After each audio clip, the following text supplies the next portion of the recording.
जय हिंद दोस्तों, वंदे मातरम। जिस पॉइंट पे आपको ये लगना शुरू हुआ था कि शायद अब हम लोग कोविड से आगे बढ़ चुके हैं, कोरोना कहीं पीछे छूट गया है, उसी पॉइंट पर आकर चाइना ने एक बार फिर से पूरी दुनिया को डरा दिया अपने यहाँ की कुछ तस्वीरें दिखाते हुए। और ऑब्वियस सी बात है, वहाँ की सरकार ने इन तस्वीरों को तो दिखाने से मना ही किया होगा, लेकिन उसके बावजूद ये तस्वीरें सामने आई। चाइना में पिछले काफ़ी दिनों से संघर्ष चल रहा था। जीरो कोविड पॉलिसी के तहत वहाँ पर संघर्ष चल रहा था, लोग प्रोटेस्ट कर रहे थे, सड़कों पर आ रहे थे। शी जिनपिंग, जो कि अभी वहाँ पर नए नए राष्ट्रपति बने हैं दोबारा से, उनके ही खिलाफ प्रदर्शन किए जा रहे थे। लेकिन अब केसों में बढ़ोतरी के बाद ये कहा जा रहा है कि भाई 80 करोड़ तक वहाँ पर लोग इन्फेक्टेड हो सकते हैं। ऐसे में अब हमारे देश में भी इसको लेकर सतर्कता बरती जा रही है और चीज़ें जो जो मेजर्स लेने को कहे जा रहे हैं वो सब बातें निकल कर सामने आना शुरू हो चुकी हैं। इससे पहले कि मैं आपको ये बताऊं कि सरकार हमसे क्या चाह रही है, ज़रा पहले इन कुछ ट्वीट्स की तरफ आप लोग नज़र डाल लीजिए, जो कि पिछले कुछ समय में किए गए थे जब हमारे देश में कोविड चल रहा था और उस समय वैक्सीनेशन की दुनिया की सबसे बड़ी ड्राइव भी चल रही थी।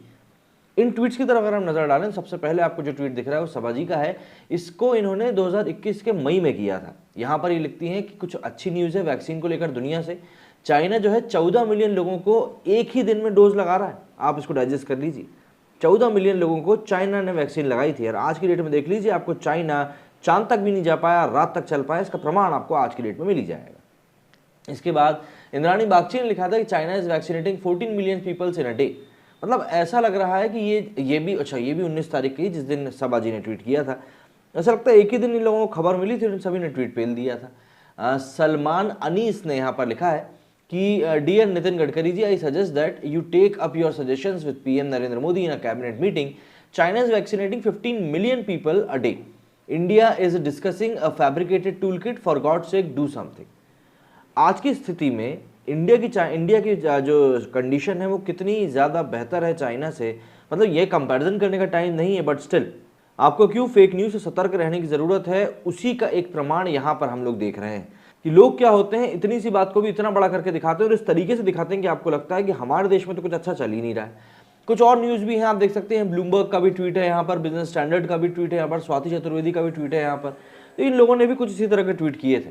लेकिन आज की डेट में हम सभी जानते हैं कि हम किस परिस्थिति से बाहर निकल कर आए हैं। और भारत सरकार ने जो वैक्सीनेशन ड्राइव चलाई थी, फर्स्ट डोज के बारे में कहा जाता है कि करीब 75% लोगों को, 77% लोगों को फर्स्ट डोज अभी तक लगा है, 68% लोगों को दूसरा डोज भी लगा है और बूस्टर डोज अभी भी 27% लोगों को ही लगा है। तो बूस्टर डोज लगवाने की सलाह लगातार दी जा रही है। अब जरा जान लेते हैं कि सरकार की तरफ से क्या कुछ दिशा निर्देश आ रहे हैं और क्या कुछ बातें हैं जो कि सरकार अपने मेजर्स में लेने जा रही है। चीन में तेजी से बढ़ते कोविड के लिए ओमिक्रॉन के सब वेरिएंट BF7 को जिम्मेदार बताया जा रहा है। इसके 4 मामले भारत में भी आ चुके हैं। सोर्सेज का कहना है कि अक्टूबर में गुजरात में इस वेरिएंट के एक मामले की पुष्टि हुई थी। अब तक 3 मामले गुजरात और एक ओडिशा में सामने आ चुका है। BF7 ओमिक्रॉन के एक रूप BA5 का सब वेरिएंट है और इससे बहुत तेजी संक्रमण फैलता है। ये variant America, Britain, Belgium, Germany, France और डेनमार्क जैसे यूरोपीय देशों सहित कई देशों में पहले भी पाया जा चुका है। IIT कानपुर के प्रोफेसर मनिंदर अग्रवाल ने कहा है कि भारत की 98% आबादी में कोविड के खिलाफ नेचुरल एंटीबॉडी बन चुकी। लोगों को घबराने की जरूरत नहीं है। ऐसा संभव है कि कुछ लोगों की इम्यूनिटी कमजोर हो और कोई छोटी मोटी लहर आ जाए, इसके अलावा कोई खास फर्क नहीं पड़ेगा। उधर सीरम इंस्टीट्यूट ऑफ इंडिया के CEO आदार पूनावाला ने कहा कि भारत को अपने बड़े पैमाने पर वैक्सीनेशन के कारण घबराने की कोई जरूरत नहीं। हमें केंद्र सरकार के दिशा निर्देशों का पालन करते रहना चाहिए और कुछ नहीं। वहीं कोरोना वायरस को देखते हुए प्रधानमंत्री नरेंद्र मोदी ने गुरुवार को हाई लेवल मीटिंग करेंगे। इस मीटिंग में स्वास्थ्य विभाग के अधिकारियों के साथ साथ कोरोना की स्थिति पर भी समीक्षा करी जाएगी। केंद्र सरकार के बाद आज दिल्ली सरकार भी कोरोना पर अहम बैठक करेगी। बुधवार को दिल्ली में कोरोना के 5 केसेस मिले, वहीं एक मरीज की मौत भी हो चुकी है। कोविड को लेकर यूपी और कर्नाटक सरकार ने भी कदम उठाए हैं।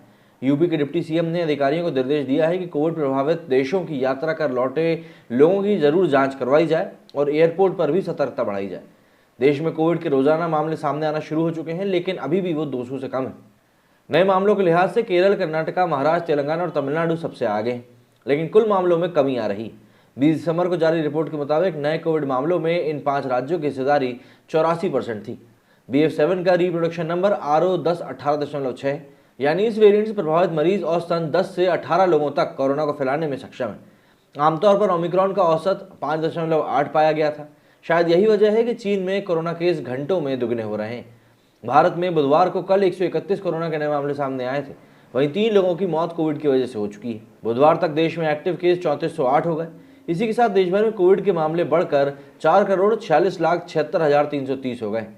कोरोना को देखते हुए कई राज्यों में समीक्षा की बैठक भी की जा रही है और उत्तर प्रदेश, महाराष्ट्र में सरकार कोविड पर समीक्षा की बैठक भी करेगी। तो सीधी सी बात है, यहाँ पर मामला इतना अभी सीरियस हुआ नहीं है, लेकिन बात वही है कि सतर्कता बरतने में हमारा जा ही क्या रहा है। भाई गवर्नमेंट अगर हमारे लिए कुछ कर रही है तो हम खुद भी अपनी अपनी सुरक्षा करने के लिए कुछ कदम तो उठा ही सकते हैं। बाकी जो भी कुछ जानकारी है वो पूरी की पूरी इस समय इंटरनेट पर मौजूद है, तो कोशिश करें कि खुद ही अपनी कोई जानकारी को ढूंढने का प्रयास करें।